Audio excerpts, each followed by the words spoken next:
Gue nggak tahu ini kabar bagus atau kabar halu, tapi teman-teman boleh nonton ini. Jadi Oppa Michio Kaku ini ngebahas semua yang ada di Loki, time travel, multiverse dan lain-lain dari sisi ilmiah. Dan keren. Ingat gak teman-teman di episode awal kita ngelihat Miss Minute ngejelasin dari versi animasi itu walaupun tampilannya unyu-unyu sesuai banget sama konsep ilmiah yang beneran ada di dunia kita. Nah, bicara soal teori waktu, Isaac Newton itu bilang kalau waktu itu sifatnya kayak busur panah, satu arah nih, direct, set, kayak gitu. Itu yang kita jalanin semua sekarang ini kan. Tapi Albert Einstein bilang kalau waktu dan realitas itu nggak berjalan searah kayak busur panah, melainkan kayak sungai, bisa speed up, bisa slow down, tapi bisa juga paralel. Mirip sama konsep realitas paralel, kayak yang kita lihat di Loki dan Nexus eventnya. Einstein juga bilang sebenarnya bisa aja kita tuh di universe lain punya kembaran cowok, kembaran cewek, adik, kehidupan lain. Bisa aja sebenarnya di sana gue adalah seorang tentara, atau ya kamu yang lagi nonton ini adalah host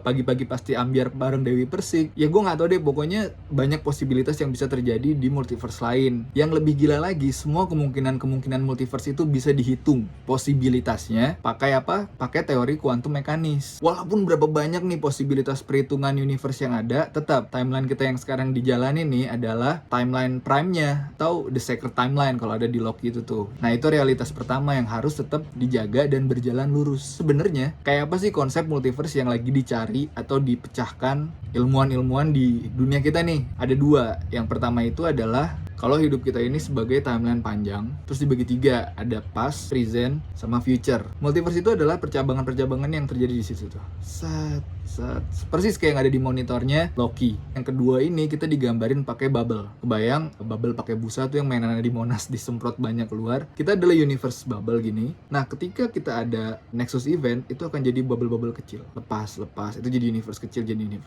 Nah, begitu pula kalau ada dua bubble. Ini bubble kita nih bergabung sama satu bubble baru. Jebret. Dan teori clash antar multiverse ini ternyata itu udah disebutin juga sama Stephen Hawking sebagai the space-time foam, di mana penggabungan keduanya bisa jadi chaos karena dari dua timeline yang berbeda nih. Sederhananya, teori yang dipakai sama MCU dari awal di film dan teori yang lagi dibahas di dunia nyata sekarang itu align. Michio juga kalau ditanya nih sama wartawannya, sebenarnya TVA itu ada nggak sih gitu? Kalau TVA sudah pasti nggak ada. Tapi dia ngeklaim kenceng banget, dia bilang time travel itu possible.